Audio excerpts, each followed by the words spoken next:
Identitas sopir truk yang menabrak bocah di Kosambi, Kabupaten Tangerang, Banten, akhirnya terungkap.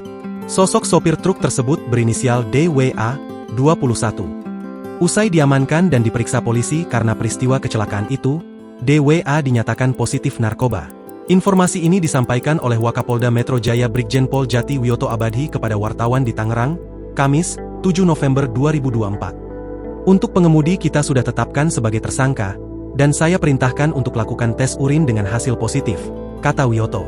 Saat ini sopir tersebut sudah diamankan dan dilakukan pemeriksaan lebih lanjut oleh tim penyidik dari Kepolisian Resor Metro Tangerang Kota. Ia tersangka nabrak masyarakat di situ, kita langsung amankan dan cek urinenya, ujarnya. Selain itu, menurut Wiyoto sejumlah barang bukti sudah dilakukan penyitaan oleh pihak kepolisian. Truk yang dibakar yang dirusak tetap di sana. Nanti kita amankan, dan sampai malam ini terus kita jaga situasinya, jelasnya lagi. Wiyoto menambahkan, dampak dari insiden kecelakaan lalu lintas yang mengakibatkan terjadinya pengerahan massa dari warga setempat dengan melakukan perusakan pada kendaraan tambang lainnya, dapat dipastikan saat ini situasinya dalam keadaan kondusif serta aman. Kemarahan warga terjadi usai truk pengangkut tanah menabrak bocah berusia 9 tahun di Jalan Raya Selembaran Jaya, Kosambi, Tangerang.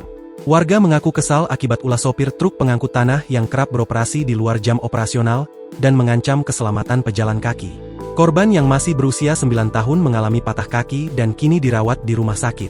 Warga berharap tak ada lagi pengendara truk yang beroperasi di luar jam yang telah ditentukan. Warga menyebut truk seringkali melanggar jam operasional. Pasca insiden truk menabrak seorang anak di Jalan Raya Selembaran Jaya dan memicu kemarahan warga, polisi pun masih bersiaga di lokasi. Download Tribun X sekarang, menghadirkan lokal menjadi Indonesia.